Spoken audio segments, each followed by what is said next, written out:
भीमपुर ग्राम पंचायत में निर्दलीय उम्मीदवार एडवोकेट उदय पटेल की बम्पर जीत दमन। आज स्वराज्य संस्थाओं के चुनाव परिणाम घोषित हुए, जिसमें भीमपुर ग्राम पंचायत से निर्दलीय उम्मीदवार एडवोकेट उदय पटेल ने बम्पर जीत हासिल की। इस जीत के साथ भीमपुर की राजनीति में बड़ा परिवर्तन देखने को मिला। परिणाम घोषित होते ही समर्थकों ने उदय पटेल को फूल मालाएं पहनाकर बधाई दी और ढोल नगाड़ों के साथ जश्न मनाया। जीत के बाद एडवोकेट उदय पटेल ने कहा कि ये जीत जनता की जीत है और वे गांव के विकास और जनता की सेवा के लिए पूरी ईमानदारी से काम करेंगे।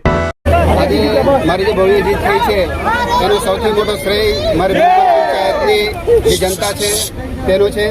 જનતાએ જે 20 વર્ષનું જે શાસન ચાલતું હતું એને દૂર કરીને મને જે મોકો આપ્યો છે એ ખાલી મારી જીત નથી, આખા અમારા ભીમપુર પંચાયતની તમામ જનતાની જીત છે।